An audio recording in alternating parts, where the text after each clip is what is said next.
Aí, galera que curte engenharia clínica, hoje eu estou aqui com o engenheiro Jorge Herbert, que é um profissional muito experiente e vai compartilhar com vocês a experiência dele, a carreira dele e que vocês aproveitem as dicas para você se inserir no mercado ou para você se reinserir no mercado.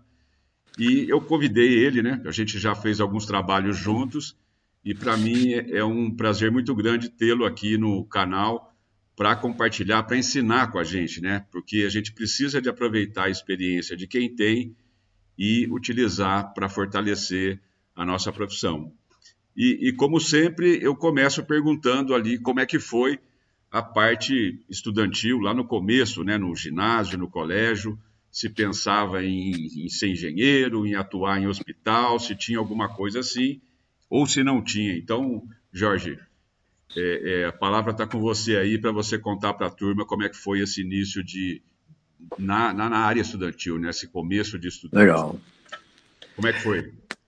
Lúcio, obrigado pelo convite. É um prazer estar com os incentivadores, eu chamo de incentivadores porque é melhor, os incentivadores do canal. Veja só, o meu ginásio, o antigo ginásio, foi no Colégio Militar de Fortaleza, né? Depois eu fui fazer o científico no Colégio Naval, em Angra dos Reis.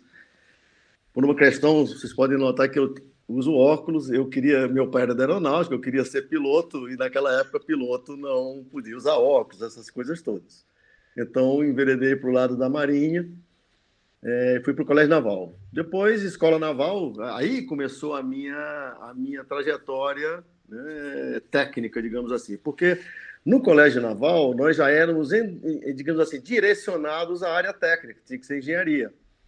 Porque a minha turma é de 69, no Colégio Naval, lá em Angra, e a partir da minha turma, todo oficial de marinha da Armada e fuzileiro, ele já começava fazendo a chamada engenharia operacional mecânica, né?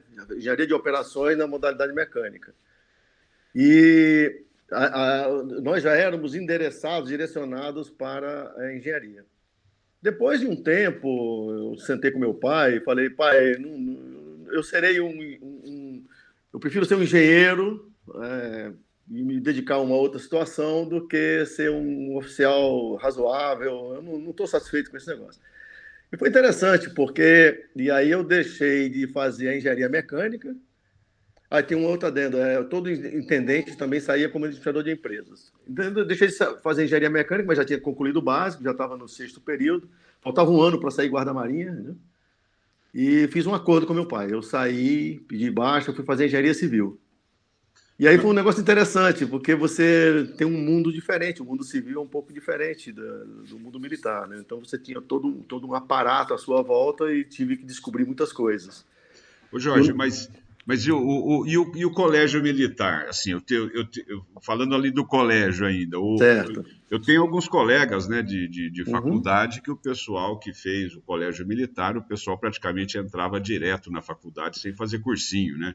Era muito Isso. puxado, o pessoal arrancava muito couro de vocês aí. Como é que foi essa?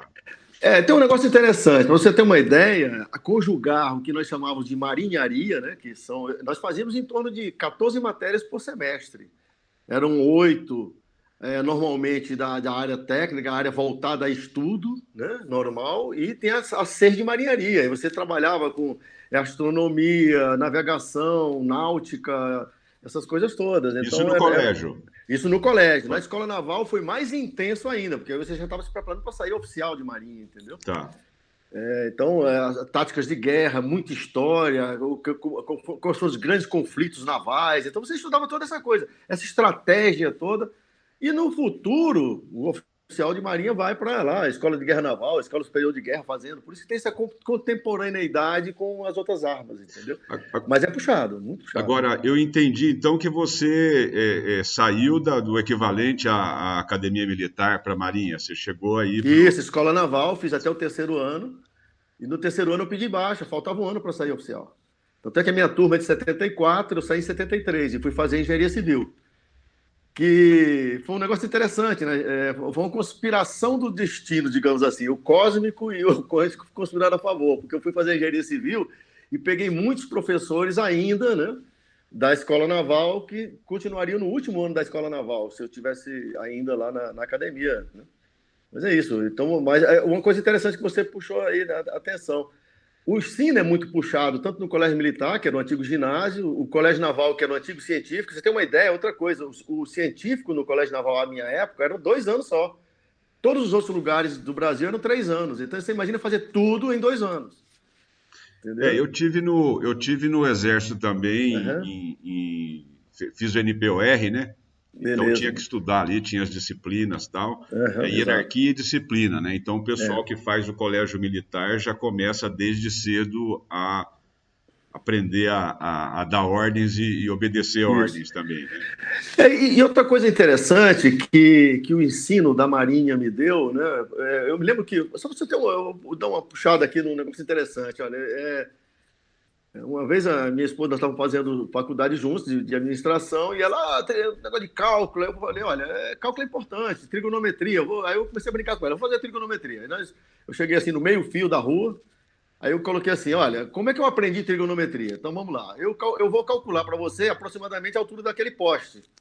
Aí cheguei e fiz assim: olha, uma rua dessa, o meio-fio, até aquele outro meio-fio, aquela outra guia, são 3,5 metros.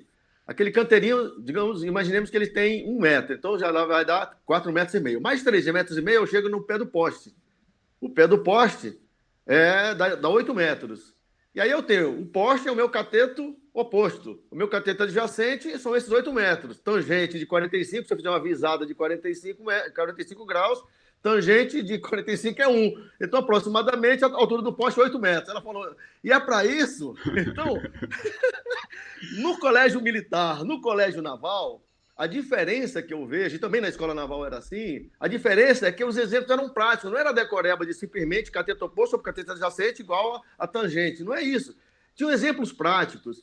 Então, por exemplo, tinha uma coisa de mecânica que era assim, um plano inclinado, legal, nós temos uma série de coisas de como conformação, aí nós íamos ao arsenal de marinha para ver como é que funcionava um plano inclinado, como é que conformava a chapa, essas coisas todas. Então era muito prático. Você tinha teoria e tinha prática do outro lado. De manhã era teoria, de tarde a prática, entendeu?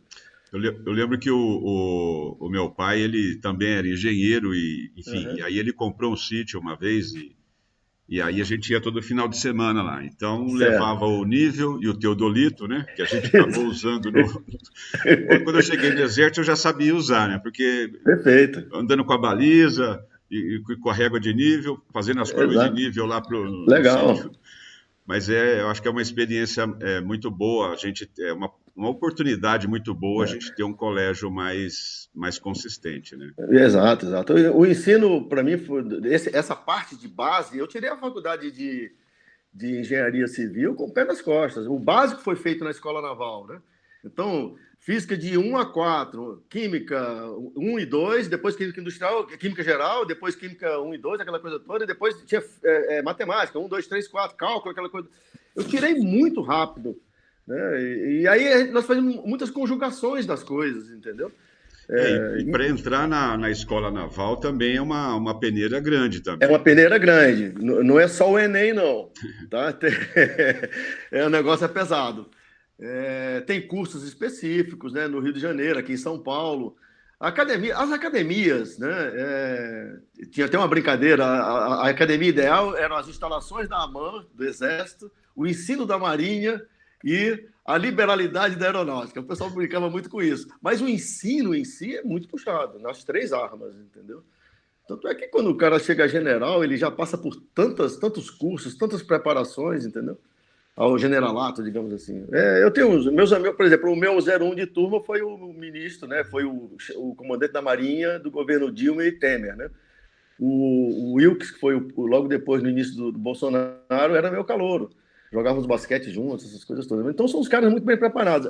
É muito puxado. E na escola da engenharia foi muito legal. E quando eu fui fazer cálculo, que eu me formei como calculista, puxa, foi fantástico. Eu fui comunicando com os meninos, digo assim, olha, gente, qualquer coisa biapoiado, com carga distribuída, é QL2/8 momento no meio e lá nas pontas QL/2, que é o cortante. Aí o pessoal fica olhando para mim, eu digo, olha, isso pode ser uma base de uma máquina, uma base de um equipamento, e você só vai ver vibração, essas coisas todas. Então, a academia, digamos assim, a faculdade, né, o ginásio e o científico me deram muita base. Você sabe que assim, eu conversava muito com meu pai, a gente tinha irmãos engenheiros, primos e tudo Certo. mais, e o lançamento de linha de transmissão, você tem a catenária, que é Catenária, bom, a catenária que seria ali e a gente pastor. conversava muito com isso, ele tinha umas histórias boas sobre esse negócio, né? Aham. E, e assim, acabando, vai para a faculdade, a gente aprende também a calcular flecha, né? No caso seria a Exatamente. flecha. E, rapaz, eu me formei, aprendi aquilo, depois que me formei, estava traduzindo um livro, enquanto procurava emprego, um livro de biomecânica. Você sabe que na minha prova, quando aconteceu o primeiro hospital, o cara me deu uma prova e ele deu uma viga biapoiada, uma carga distribuída, pediu para calcular a flecha, só que ele deu a forma. E a Aham. seção era retangular, ele não tinha dado o módulo de rigidez ali. E eu Perfeito. tinha uma semana que eu tinha acabado Fazer a de tradução. rever, né? E era mais difícil, eu acabei assim, como se diz? Acabei acertando a questão, acabei entrando, mas você lembrou aqui da viga biapoiada, uma carga distribuída, Exato. passei por Olha, isso. você falou sobre linha de transmissão, eu tenho saudade desse tempo, que eu trabalhei na linha de transmissão de Sobradinho a Tucuruí. Tem uma história bacana com esse negócio dessa catenária aí. Aquela Eu vou falar para bicicletinha que você, você vai lançar a cabo. eu estagiei também em Itaipu, né? Ah, Itaipu, legal, na legal. Binacional, e a gente Aham. passou uma semana em cada área específica lá. Uma delas a gente passou Certo. no lançamento de linha de transmissão. E eu gostei muito daquilo, né? Aquilo é muito interessante. Ó. Pensando nos terminais, lançando cabo, e aí eu, muito ingênuo, Uhum. perguntei para o engenheiro qual seria, sempre perguntava, né? Qual que é o instrumento mais importante para o engenheiro que queira trabalhar nessa área de linha de transmissão? Ele levantou a blusa assim, mostrou um 38 na cintura e falou: ó, sem um equipamento desse, eu não aconselho ninguém trabalhar. Porque linha de transmissão, você está na civilização uma hora, outra hora você não está, né? Exatamente. Olha, esse traçado da linha de transmissão de Sobradinho até Tucuruí, atravessando o Nordeste inteiro, eu comi quibe de carne de jegue, eu fiquei preso naquela bicicletinha na hora que lança o cabo e você vai testar se a catenária está correta, e de repente a bicicleta travou, eu não conseguia pedalar, porque aquilo é como se fosse um moto redutor para diminuir o esforço, né, de pedalagem. E é engraçado que aí começou a ventar, o cabo oscilava para um lado e para o outro, e o cara que vinha atrás de mim dizia assim: chefinho, é o seguinte, não balança não, porque já está balançando demais, não faz nenhum. É um mundo diferente, e é interessante que é um mundo não urbano, né? Então você passa em terra de índio, fazendeiro que está invocado porque foi desapropriado, manda destruir a base da torre, porque vem um pessoal de topografia, vem um pessoal da base, e depois é o pessoal de montagem da torre em si, né? E por último vem linha de transmissão e energização. Mas é uma experiência muito legal. Eu estava, esses anos de 2020, 20, 21, aí, 21, Uhum. 22, 20, 21, 22 agora, né? Estava lembrando Certo. das viagens que eu fiz ali para o Amazonas e também ali na Guiana, cada quebrada, vamos dizer assim. Acompanhei suas aventuras aí pela região norte. Né? E aí eu falo, porque eu me sinto à vontade nesse cenário, né? Aí você vê, né? Uhum. Porque onde o meu pai era engenheiro de barragem, né? Sou filho de Certo. barrageiro, vamos dizer assim. Uhum. Então mudava muito e cada lugar que você ia, né? Então você está acostumado com cobra, com cachorro do mato, com ema, é, então assim me sinto à vontade. E o exército também acabou dando eu Uhum. fiz batalhão de engenharia de combate, né? Legal. Então pensando, né? Por que eu me sinto tão à vontade nesses. Eu gosto também de um ar-condicionado, às vezes, né? Mas não enjeita uma briga, não.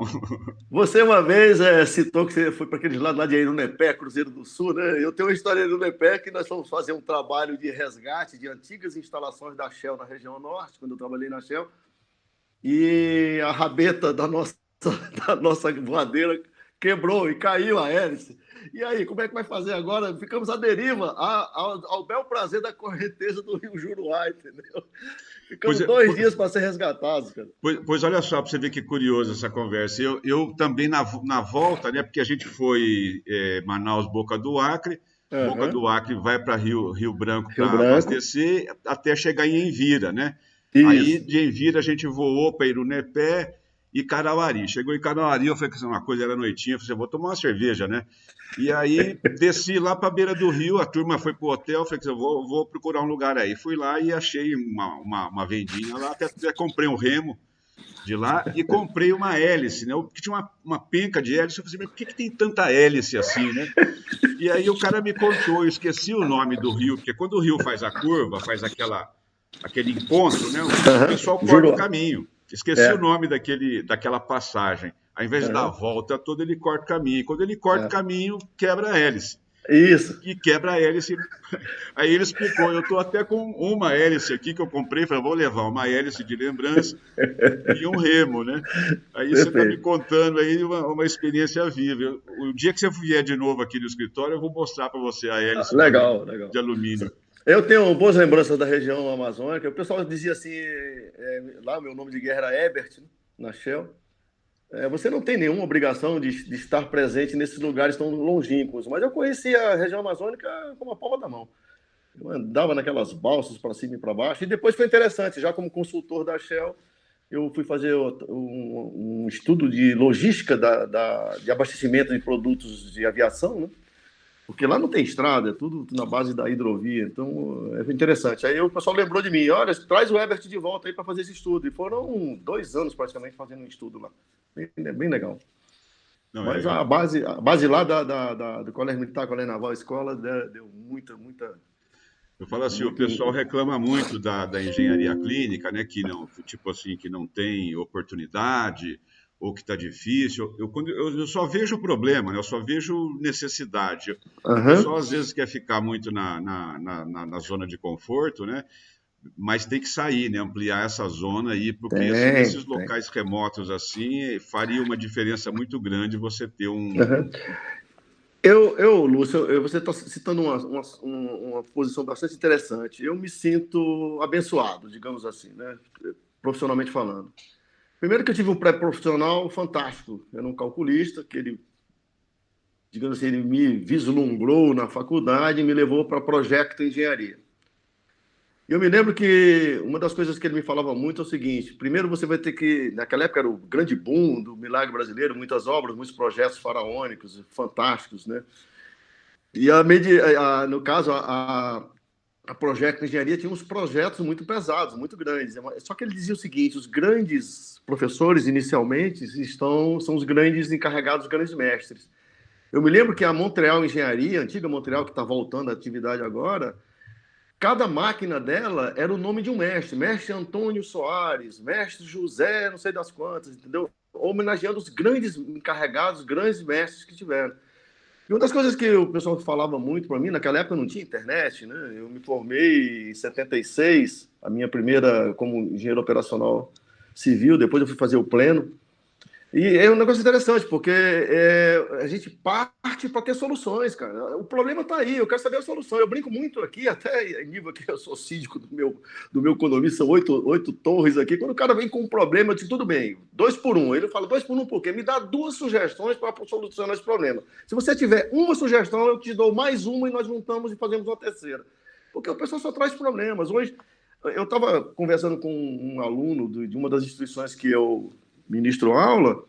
Cara, eu tenho, digamos assim, o prazer de compartilhar 12 gigas de material sobre saúde. Então, eu tenho arquivo técnico de saúde, eu tenho um arquivo técnico de Lean Thinking, e tenho um arquivo técnico de livros. E o cara pergunta, professor, dá para pesquisar aí? Assim mesmo a pergunta. Dá para o senhor dar uma olhada aí no seu acervo, se tem? Eu falei, não.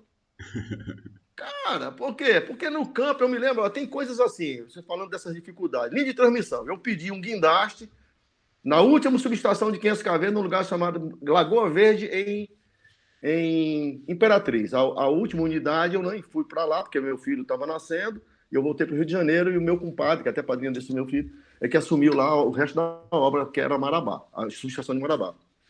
O guindaste não chegava. E naquela época não tinha essa conscientização tão ecológica. Quando o pessoal começou a fazer supressão de vegetação, tinha um jussaral, leia-se açaí. Eu peguei o tronco do açaí, liberava aquela parte que era do palmito, e nós fizemos pau de carga e montamos a subestação. Pau No de dia que o carga. guindaste chegou, eu juntava com arame 19 de construção, amarrava e fizemos um treliçado.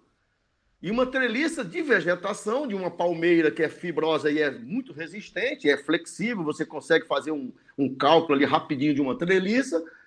E quando o guindaste chegou pela Belém Brasília, eu cheguei e disse assim: não, não quero mais o guindaste, não. Como não quer? Você pediu? Cara, eu pedi há 2 meses atrás, a subestação está montada. Nós vamos energizar agora, vamos lançar cabo. Ô, Jorge, você está Não? fazendo lembrar das coisas aí, porque, pessoal, vou deixar para o pessoal, não vou nem comentar. Pesquisa aí, comenta, por favor, o que, que é um pau de carga, né? A gente usou isso no Exército também, porque a turma não sabe, né? O que, que é um pau de carga. Exatamente. Você está lá na ponta ali, você Pô. tem que se virar nos 30, não tem como, né? Exato.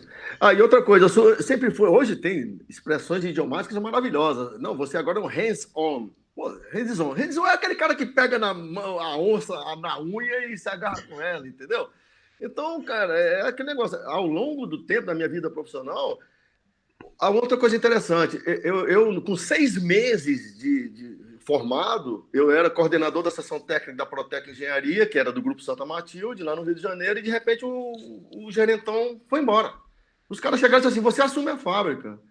Então eu fiquei assim apavorado, porque, cara, eu tinha 6 meses, eu só tinha um estagiário, 2 desenhistas, projetistas e 2 desenhistas copistas. Essa era a minha equipe. De repente eu herdei 192 pessoas. Então eu tive que, muito cedo, lidar com pessoas, mas eu lembrava muito dos ensinamentos do meu pai profissional, Ulisses. O Ulisses dizia assim: desce do teu pedestal de engenharia e procura o encarregado. Então eu tive grandes professores encarregados, mestres da fábrica, entendeu? E com uma particularidade, eu, engenheiro civil, metido com mecânica, porque quando eu me formei, nós éramos 25 engenheiros, o único que foi para a estrutura metálica fui eu. Meu irmão é barrageiro, meu irmão foi estradeiro, concreto. Eu só vim fazer concreto depois de muitos anos de formado. Ali na minha faculdade, a gente fazia mecânica, aí chegava no 7º semestre, dividia entre Uhum, projeto e perfeito. produção. Uhum, E aí eu acabei alcançando o irmão meu, o que estudou uhum, junto comigo, porque ele era militante certo, estudantil e certo. via UniUE, essas coisas, acabei alcançando ele. Mas a gente fez projeto também, né? Porque a gente Uhum, achava que era mais difícil, que era isso, mais cálculo e tal, perfeito. e fizemos essa parte. Eu, assim, claro que não tive oportunidade de atuar muito com o projeto. Mas Perfeito. voltando ali, você estava falando do mestre, né? Você sabe que eu gosto de uma obra e acho que na obra é a melhor chance que a gente tem de fazer coisa certa. E aí, quando eu estou numa Perfeito. obra, normalmente eu chego com uma equipe que eu seleciono para trabalhar comigo, e fala para os caras: meu, quem que é o mestre? Acha o mestre aí, porque Ele é o cara. sem você falar, você tem que filmar ali e falar assim: olha, o mestre é É, aquele cara lá, e resolve tudo, né? Um mestre bom numa isso. obra. É. E é interessante, porque você estava falando, nós chamamos a atenção de algumas coisas sobre catenário, essa coisa toda. Eu me lembro que o meu batismo de fogo em estrutura metálica de linha de transmissão foi na subestação de 500 kV, uma torre com 60 metros de altura, o pórtico dela, o primeiro nível. E o batismo de fogo era o engenheiro que estava montando uma subestação pela primeira vez levar um para-raio para botar lá no capitel Cara, não, do isso pórtico. aí, E aí, cara, o cara botou aquele negócio, parecia uma bazuca nas minhas costas, amarrou e disse: vamos, doutor, eu vou no outro lado e o senhor vai do lado de cada torre. E outra, nós subimos com parafuso degrau. Não era com guindaste, uma plataforma elevatória. Era no parafuso de 6 polegadas que era colocado na cantoneira. Então você ia devagarzinho, eu muito afoito, comecei a subir, comecei a cansar, e o cara do outro lado, o Álvaro Veríssimo, um grande mestre, que eu aprendi muito com ele. O Álvaro falou, ele me chamava de doutorzinho, calma.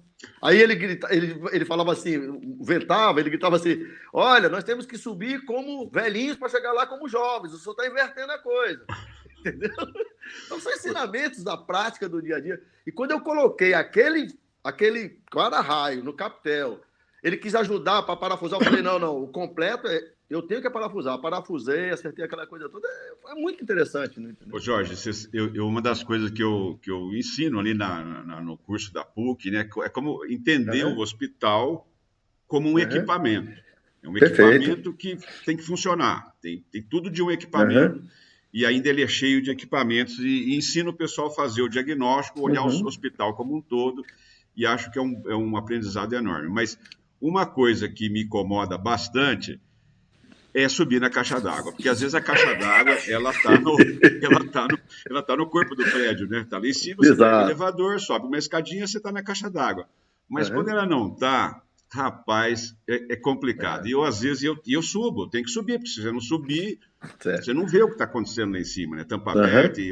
e todos os detalhes que tem na cobertura de uma caixa d'água. Mas às vezes eu Uhum. confesso para você, cara, para eu subir, eu tenho que tentar 3 vezes, sabe? Você sobe aquela primeira, na hora que chega em cima, começa a dar aquela tremedeira, você desce, aí Aham. joga um pouquinho para cima.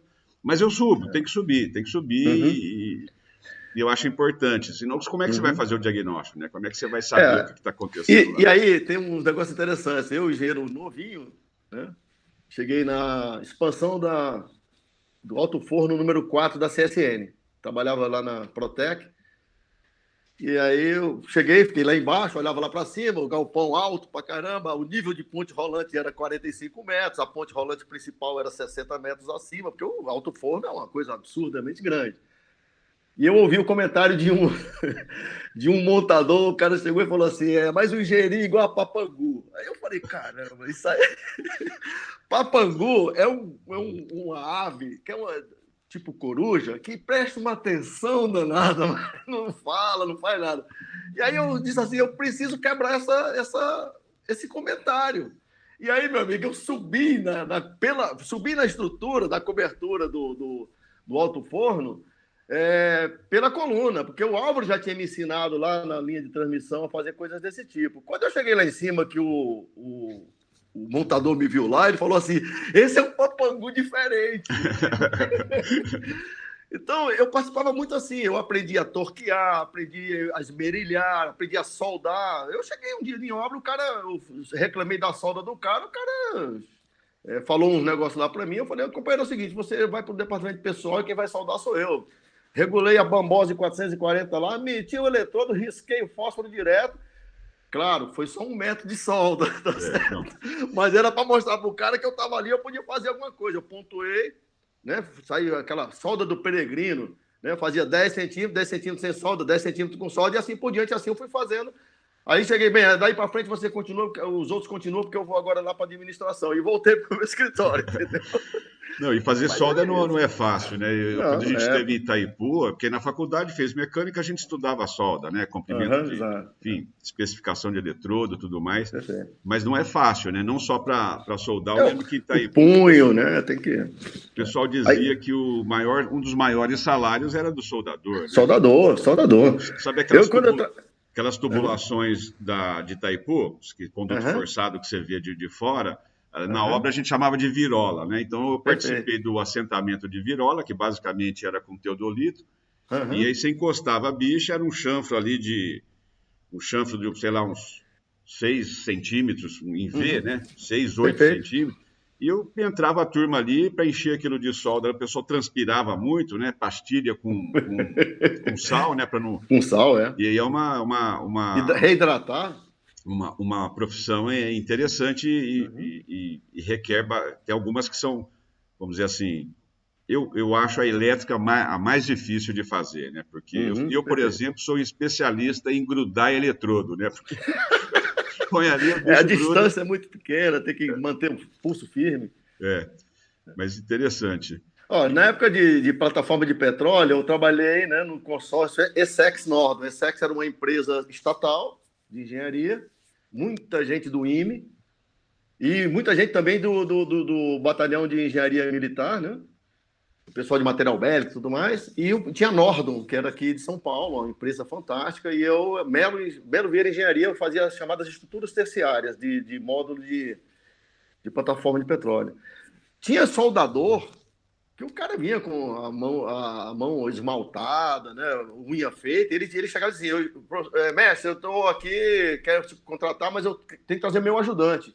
Porque quem picotava lá a carepa da solda, ele tinha um ajudante, porque senão ele Entendi. desmunhecaria, É. aquela coisa toda. O soldador é uma coisa diferente dentro de uma obra industrial. E eu acho assim esse paralelo com a engenharia e a medicina, né? Porque assim, na Uhum. medicina, quem faz a solda, né? Vamos dizer ali, Uhum. é o próprio médico, né? Isso, é o próprio médico, Na exatamente. engenharia, não. A gente faz todo o projeto Uhum. e vamos dizer Isso. assim, quem faz são outros profissionais, né?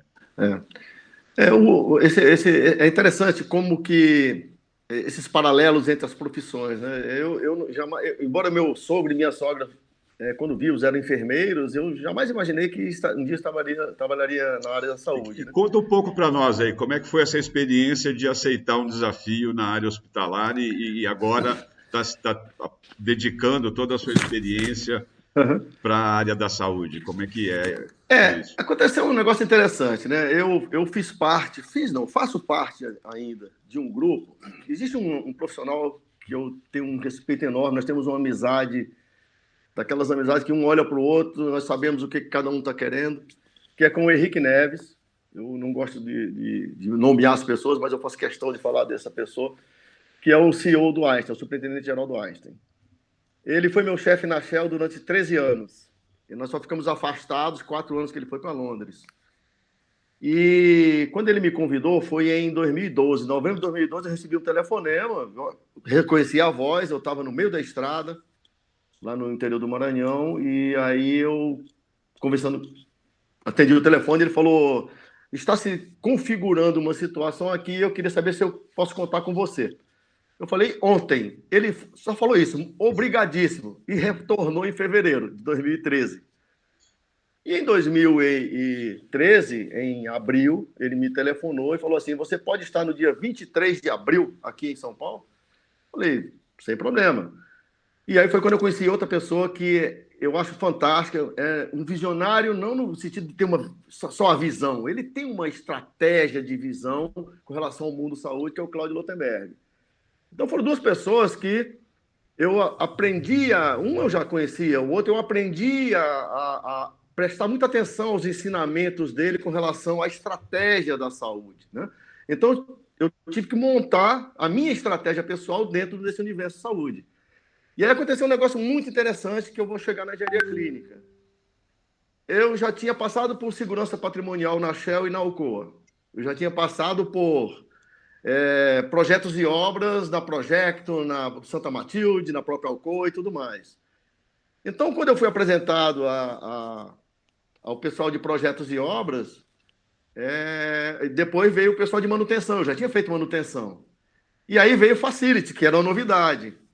Mas eu tinha passado algumas coisas de facilities, né, nessas duas empresas, nessas duas escolas, a Alcoa e a Shell. E, de repente, ele me chama o Gilbertone. Aí diz assim: tem uma coisa para você aqui que você vai conhecer. Eu falei: o que é? Engenharia clínica. Gente, na hora que ele falou engenharia clínica, eu falei: caramba, o que será isso? E aí foi quando eu conheci a engenharia clínica, me encantei pela engenharia clínica, me encantei por facilities na área hospitalar, que é um pouco diferente do facilities que eu estava acostumado de indústria, e me mergulhei nesses dois assuntos. Eu tive a satisfação de te conhecer depois, lá naquela UPA do Campo Limpo. Estreitamos os nossos laços profissionais e de amizade, e eu mergulhei de cabeça. E como é que eu posso fazer toda a minha expertise de indústria, seu egresso de mineração, projetos em indústria de base, para dentro da engenharia clínica, para dentro do universo da saúde? Isso foi um desafio muito legal para mim. Eu tive que me atualizar, tive que estudar. Tá certo? Vou agora fazer um MBA aos 70 anos. Eu completo 70 anos, dia 1º de janeiro, e decidi fazer um MBA de infraestrutura hospitalar. Tá bom, me convidaram, eu vou lá. É porque eu me atualizo, eu gosto de estudar, cara. Eu me pego aqui, às vezes, 2, 3 horas da manhã, minha esposa pergunta: você não vai dormir? Porque eu estou estudando, estou lendo. Eu sou muito metódico, então, pelo menos terças e quintas, eu varo a madrugada dentro estudando, entendeu? Então, foi uma experiência muito legal. Saúde eu não me arrependo de nada que eu fiz na minha vida profissional. Eu agradeço muito e me sinto abençoado pelos grandes ensinamentos e as grandes empresas que eu trabalhei. E agora, o mundo saúde é muito interessante. Muito. Agora, uma outra coisa, aí vem o negócio da mensagem para essa juventude que está aí. Na minha época não tinha internet. Eu tive que sair catando as coisas. Era muita coisa no lápis. Eu vou dar um exemplo aqui rapidamente. Eu estava dando aula na engenharia de produção na Universidade de Dom Bosco, lá em São Luís, no Maranhão. Eu trabalhava na Alcoa, fui convidado para dar aula na engenharia de produção. Aí fui visitar uma caldeiraria. E os caras entravam com o tal de Projecalde, que é projetos de caldeiraria. Você faz o desenvolvimento de chapa no computador. Eu mandei desligar. Desliga o computador. Eu quero ver você fazer agora o desenvolvimento da chapa Nós temos aqui uma seção, a tubulação ela é quadrada, aliás, ela é retangular e bifurca redonda lá na frente, cilíndrica lá na frente. E você tem um tronco de cone para a direita e um tronco de cone para a esquerda. Nós vamos desenvolver a chapa sem computador. Ah, cara, teve gente que pediu para ir ao banheiro. Aí eu peguei, vamos lá, pega o barbante, vamos lá, ponto zero lá, não tem um desenho aqui? Então vamos lá, quebrando, levanta, passa o giz e solta. Aí foi marcando a chapa. Vamos agora para a dobradeira. Dobramos aquilo tudo e fizemos uma transição de retangular para dois troncos de cone saindo lá na frente para o sistema de exaustão. O que falta, o que eu digo é o seguinte, existe um excesso de facilidade, de tecnologia, existe uma falta de busca de criatividade, porque na hora, lembra lá do negócio do pau de carga feito de Jussara, de palmeira, eu podia ficar 2 meses esperando o guindaste. Eu doido para sair do mato, cara, entendeu? Então, o que eu vejo é o seguinte, a meninada tem hoje em dia uma tecnologia à sua disposição, tem o nosso grande oráculo das nossas vidas, que é o Google. Você faz a pergunta correta, recebe uma resposta correta. Uma coisa inteligente, você recebe. Agora, se você faz uma pergunta cretina, você tem a resposta da mesma forma. Então, eu vejo o seguinte: estudar. O pessoal precisa mergulhar na coisa, entendeu? Eu tenho até receio disso, porque você olha um Excel hoje, né? O Excel é super poderoso, né? Sim. E vamos dizer assim. Até receio, por exemplo, cálculo 1, né? Eu lembro que o professor nosso de cálculo 1, o professor Bonaldi, era um matemático lá. Eu fiz o cursinho na cidade da minha faculdade, que foi Itajubá. E no final do cursinho, ele foi no cursinho e perguntou lá quem vai fazer EFEI aqui. Na época a gente chamava de EFEI, Escola Federal de Engenharia de Itajubá. Aí a gente levantava a mão e falou: olha, estou avisando, 60% dos alunos que entram vão repetir comigo, né? A sala dele era superlotada. E hoje eu fico pensando, e a gente tinha que pegar, eu lembro do Demidovitch, que era o livro lá, você tinha que fazer os exercícios da lista, tinha que fazer o Demidovitch, senão não tinha outro caminho, né? Exato, E hoje eu acho que perdeu um pouco isso, né? Eu fico até com receio do pessoal esquecer. Eu acho que eu brincava muito com o pessoal, né? Porque alguns se especializaram. Eu sou um generalista especialista. Porque como uma vez que eu parti, teve uma época na minha vida que eu carreguei o piano, eu afinei o piano, eu tocava o piano, depois eu passava para o outro tocar o piano, eu empurrava o piano para os caras. E teve uma época, um momento da minha vida, eu tinha 22 anos de formado, eu cheguei e falei assim: olha, a partir de agora eu vou ser gestor de negócio de engenharia. E comecei a estudar, pegar toda aquela técnica e ver gestão, porque tudo era resultado, grana. Cifrão é um símbolo universal. De um lado esquerdo você tem o símbolo do dólar, o símbolo do euro, do real e tudo mais, mas o cifrão é o que vale, porque ali você trabalhava com a sustentabilidade financeira da instituição. Isso sendo saudável, a instituição continua. Porque eu trabalhei numa empresa enorme, que era um dos maiores conglomerados da América Latina, a Companhia Industrial Santa Matilde, fabricamos vagões, 6 tipos de vagões, 6 tipos de tratores, colheitadeira, blá, blá, blá. E eu era o chefe da caldeiraria leve e pesada. De repente, a empresa fechou. As empresas morrem, né? As empresas morrem. Quais eram as grandes escolas da época? Era SBE, Sociedade Brasileira de Eletrificação, de Eletricidade, aliás, em Belo Horizonte, a Mafesa em Belo Horizonte. Em São Paulo era a Cobrasma, tinha a Voit, tinha a Nordon. E Rio de Janeiro, Montreal, Santa Matilde e tudo mais. E essas empresas todas faliram. Elas sumiram do mapa. Ô Jorge, eu noto, assim, principalmente no mercado fornecedor, né, de equipamentos, de serviços, né, que o pessoal é muito focado no... Eu acho que tem um foco excessivo no dinheiro. Tipo assim, se você comprar isso, você vai reduzir isso. E o pessoal esquece um pouco de... Principalmente o fabricante, o vendedor, de fazer essa relação de como aquele recurso que ele está oferecendo para você, como aquilo gera resultado em saúde, né? Porque eu acho que isso é importante. Eu acho que é importante saber, o profissional da engenharia clínica saber equilibrar essa coisa, não ficar só pensando no dinheiro também, mas principalmente usar o cifrão, né, para gerar resultado em saúde, né? Essa sua abordagem é perfeita, Lúcio.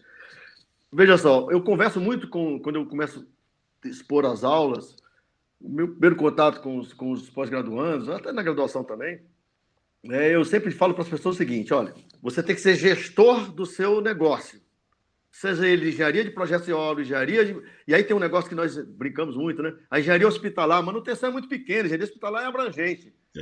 É engenharia clínica, negócio de engenharia clínica. Então, é assim, o engenheiro clínico, né? Nós estamos focados aqui, né? Direcionados a nosso público de engenharia clínica. O engenheiro clínico ele tem que entender o seguinte: quanto custa o metro quadrado da obra dele? Qual era o business plan da ressonância magnética? Então, se ele cuida da imaginologia, ele tem lá 4 ressonâncias magnéticas, ela dá 15 mil reais por dia de receita, ele tem que fazer disponibilidade, confiabilidade, produtividade. Ele pode fazer, ao invés de 15 mil reais por dia, ele pode fazer 20 mil reais por dia, seguindo a produtividade. Ele tem uma produtividade maior, o mesmo número de recursos com um resultado maior. Essas coisas, tudo bem, isso é a gestão do negócio. Mas o foco é o que eu chamo de consumidor de saúde. O consumidor de saúde, eu divido em 3 pedaços. Quer dizer, é engraçado isso. Eu aprendi, eu peguei esse conceito do professor Bross, na Unip, numa palestra que ele deu. Né, aos seus 94 anos de idade, cara, muita sapiência, demonstrando as coisas. Eu lá no cantinho, no auditório, eu ouvi aquilo. Eu falei, agora eu vou descobrir qual é o consumidor de saúde, quem é. O paciente já não é mais aquele paciente de Florence Nightingale, o seu acompanhante familiar, né? E o usuário das instalações. Tudo isso é o foco da engenharia, do back-office, né? E aí, back-office, leias, projetos e obras, engenharia clínica, manutenção, engenharia hospitalar / manutenção, facilities e segurança patrimonial, que sempre foram as áreas que estavam debaixo dos meus guarda-chuvas, das 2 instituições que eu trabalhei. Só que o pessoal tem que fazer o seguinte: transformar essa grana em resultado operacional. Quantas cirurgias eu faço? Quantas cirurgias não são agendadas por problema de manutenção? E é isso que nós somos cobrados. Eu tive uma passagem muito interessante numa instituição que eu trabalhei, né? Eu só trabalhei em 2. Estava tendo corte. Todo mundo cortando. E aí eu cheguei para o nosso pessoal e falei assim: vocês já ouviram falar sobre FTE? Puxa, uma sigla, né? Uma sopinha de letras. Força de trabalho empregada. Lá atrás, como eu participei de cortes na Alcoa, cortes na Brasil Telecom, porque uma coisa muito fácil é uma consultoria vir e dizer assim: vamos reduzir custos, reduzir gastos, corta pessoas. Aí eu já aprendi ao contrário. No pensamento Lean, no Lean Thinking, no pensamento enxuto, no Lean Healthcare, diz o seguinte: a engrenagem maior são as pessoas. Investir nas pessoas. E aí é pessoa, resultado, custo, aquela coisa toda. Mas a engrenagem maior é pessoas. Então, eu falo sempre para o seguinte: FTE, vamos fazer o seguinte: um operador de raio-x, nível 1, o que é que ele faz? Tantos por cento de atividade do dia, isso, tantos por cento isso. Com isso, ao invés de eu ter cortado a minha equipe, eu ganhei mais 21 pessoas ao defender lá na frente. Então, conta dados e faça uma argumentação. Agora, você tem que ter técnica para essa coisa, você tem que mergulhar no assunto, porque quando alguém que você está defendendo, é como a sabatina de TCC. Você vai defender seu TCC, você vai defender sua ideia, e o cara lá que vai liberar o recurso para você, ele vai te fazer perguntas. Então, se antecipe, estude. E o que eu vejo muito é o pessoal naquela assim: professor, o cara está mais preocupado em ganhar um pontinho depois do que fazer um trabalho. Oi, professor, tem condição de fazer um trabalho complementar? Eu digo sim, digo não com a mesma naturalidade. Eu digo não. Nós temos Jorge, todas as ferramentas, entendeu? Você lembrou bem o Dr. João Carlos Bros. A gente fez um bate-papo com ele também. Eu vou deixar aqui para o pessoal o link aqui para poder acessar, para aprender a visão e a história dele. E, assim, uma das coisas que você tive vários professores também, né? Você acaba entendendo algumas coisas. Eu procuro falar para os meus alunos lá na engenharia biomédica para eles entenderem o hospital. Primeiro, entender o hospital como o maior equipamento de saúde que nós temos.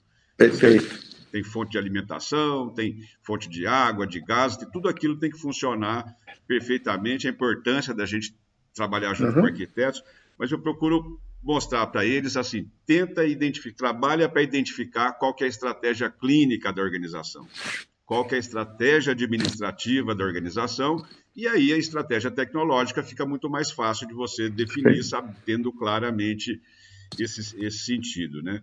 Nós estamos aqui Exato. no tempo. A gente tem esse bate-papo, esse link que eu estou usando aqui, tem 1 hora mais ou menos de duração.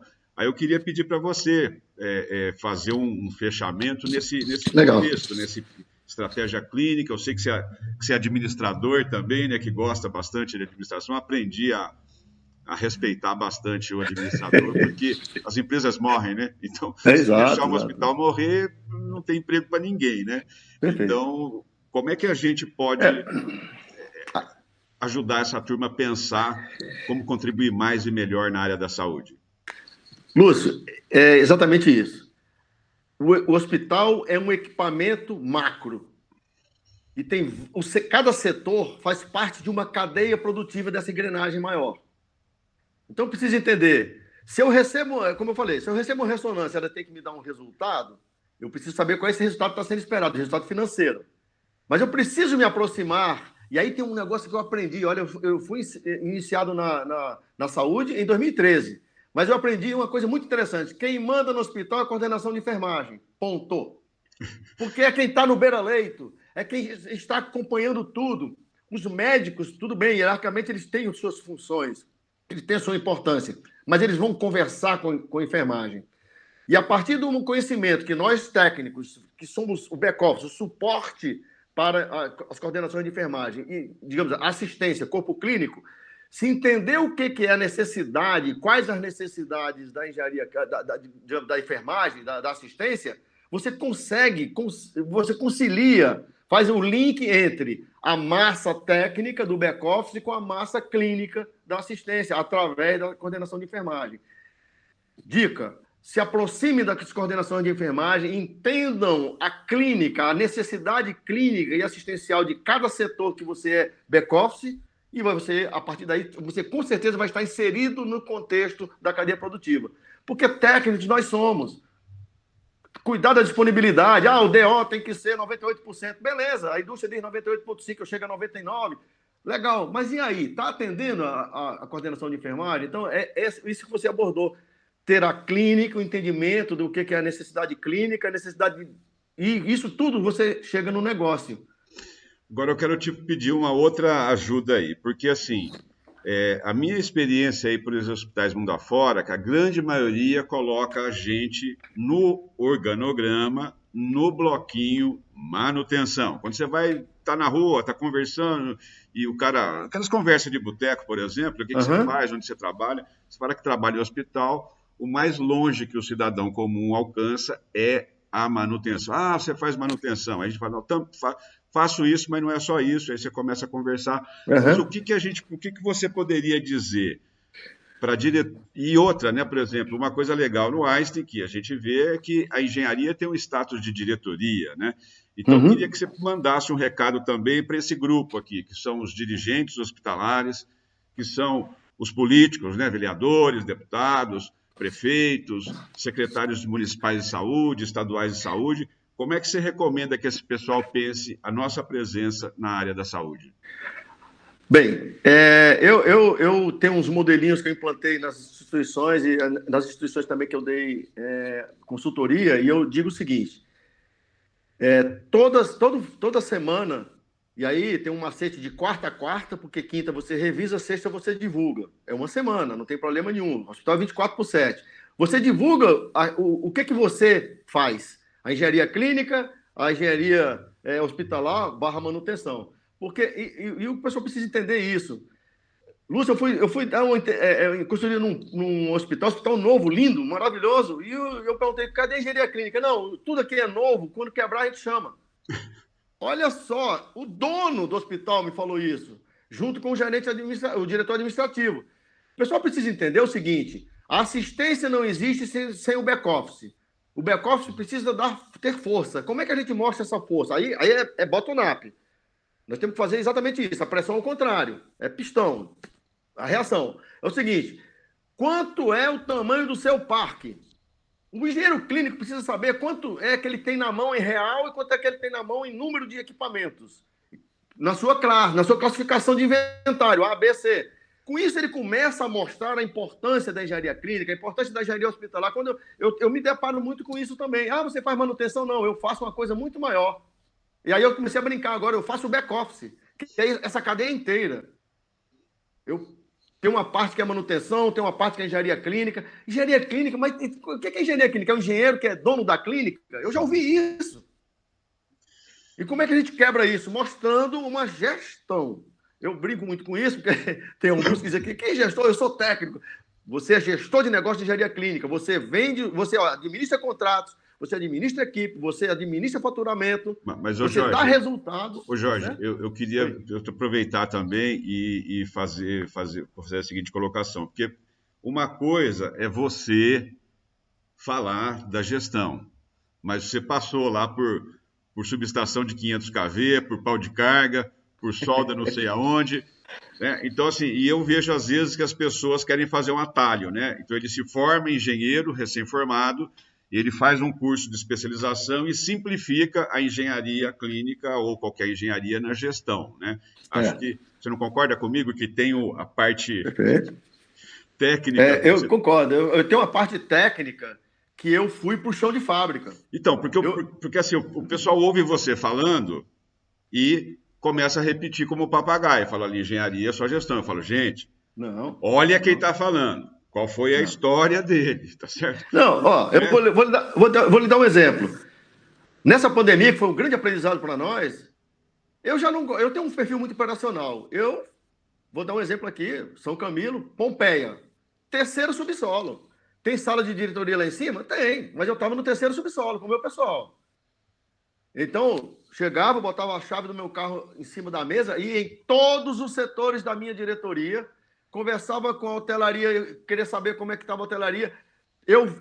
Por exemplo, ninguém vai para o hospital para morrer. De repente era um óbito a cada 6 meses, de repente eram 10 por dia. Eu ia para o morgue.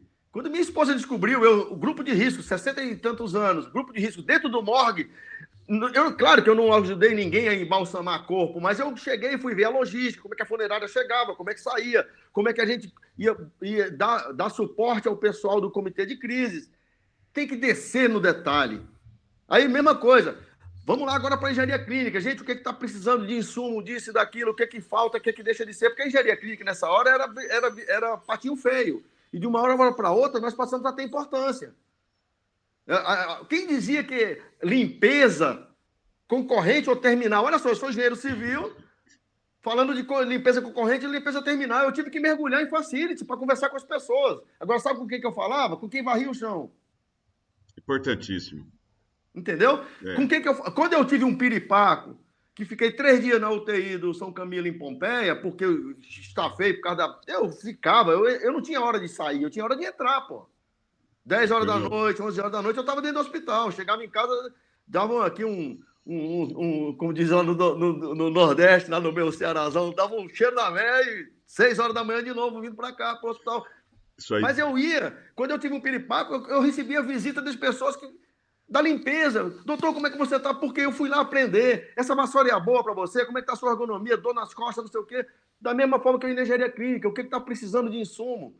Vamos gerenciar contrato? Então, tem que juntar a técnica com essa parte de gestão. Mas a gestão tem que ter a técnica junto. É isso que você falou. Não mascara a gestão e esquece da técnica. Você tem que Exato. conciliar as duas coisas. Verdade. Ô, Jorge, então assim, ó, nós estamos no finalzinho aqui. Queria deixar, antes de eu fechar aqui o Legal. vídeo, queria deixar para você aberto aí, para você fazer suas considerações finais aí. E Bem, Lúcio, primeiro, muito obrigado pela oportunidade. Né? Estar com essa juventude, para mim, eles são minha fonte de inspiração. Eu estou 44 turmas de pós-graduação, eu mando mensagem todo dia sobre gestão, essa coisa toda, porque a técnica já tem. Não esqueçam de conciliar essas duas coisas. E vocês são gestores de negócios. Gestor de negócio significa que tem que conciliar a técnica com as habilidades de gestão. Mas não é só gestão. A gestão é a junção das duas coisas. E uma coisa que eu quero deixar para vocês jovens, daqui a pouco eu estou parando, eu estou com 70 anos, já estou sendo cobrado se vou parar ou não. É o seguinte, estudem, não parem de estudar, não parem de se aperfeiçoar, tá certo? E mundo saúde o céu é o limite, tá certo? Muito obrigado a todos e sucesso para todo mundo. E eu encerro sempre minhas, né, que o Divino Espírito Santo nos proteja e oriente. Então, assim, Jorge, eu queria agradecer enormemente você, né? E não só por esse bate-papo, mas todas as experiências que a gente teve aí, as oportunidades que você criou para a gente poder praticar, né? Eu acho que você está fazendo um trabalho fantástico aí com essa turma de pós-graduação. Eu estou em alguns grupos que você está, você motiva a turma todo dia. E falar para o pessoal do canal, se vocês estão gostando do vídeo, deixa um like, Legal. compartilha, se inscreva. Tudo isso ajuda muito a aumentar a relevância, o entendimento daquilo que a gente faz para a área da saúde, para o cidadão comum, para as pessoas mais comuns. Então é isso aí. E no mais, aquele muito obrigado pelo seu tempo. Valeu. Obrigado a todos.